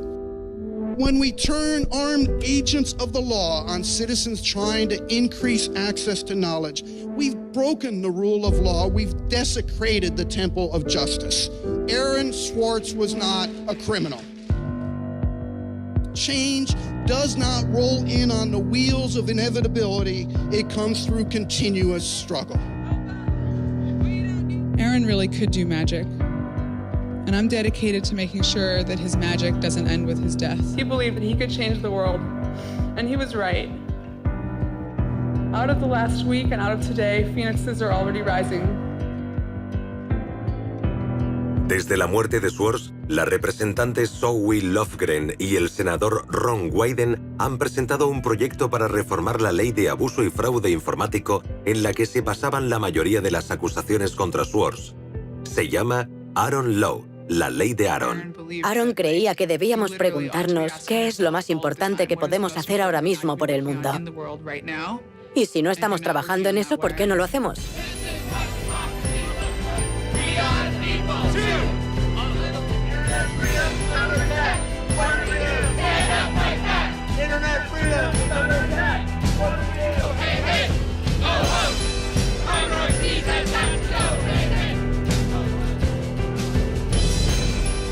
I wish we could change the past, but we cannot. But we can change the future, and we must. We must do so for Aaron. We must do so for ourselves. We must do so to make our world a better place, a more humane place, a place where justice works and access to knowledge becomes a human right. En febrero oí hablar de un chico de 14 años de Baltimore que tenía acceso a JSTOR. Había estado leyendo muchas de las publicaciones académicas y se le había ocurrido la forma de hacer pruebas de detección para el cáncer de páncreas. El cáncer de páncreas es mortal porque siempre se detecta demasiado tarde. Cuando lo detectamos es tarde para hacer algo. Envió correos al Departamento de Oncología de Johns Hopkins, cientos de ellos. Un chico de 14 años. Sí, 14 años. La mayoría de la gente lo ignoró, pero un investigador contestó a su correo y le dijo, no es ninguna tontería, ¿por qué no vienes? El chico dedicó las tardes y los fines de semana a trabajar con este investigador y en febrero salió en las noticias. Fue unas semanas después de la muerte de Aaron. Perdón. Este chico dijo que habían encontrado el modo de detectar el cáncer de páncreas en sus primeras etapas y eso iba a salvar muchas vidas. Y luego dijo que por eso era tan importante lo que había hecho Aaron. Porque nunca se sabe. Este conocimiento universal no es tan solo algo que usan los gobiernos para determinar los límites de velocidad en carreteras. También es de donde surgen las pruebas que evitarán que nuestros hijos mueran de cáncer de páncreas. Y si no tenemos acceso al conocimiento, la persona que podría solucionar determinados problemas quizá no dé nunca con la respuesta. He slept so well, he didn't fall out of bed once, not even when he dreamed he was back on the spacecraft.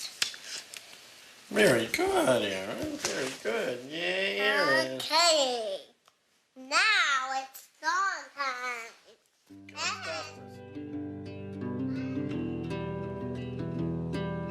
Hey.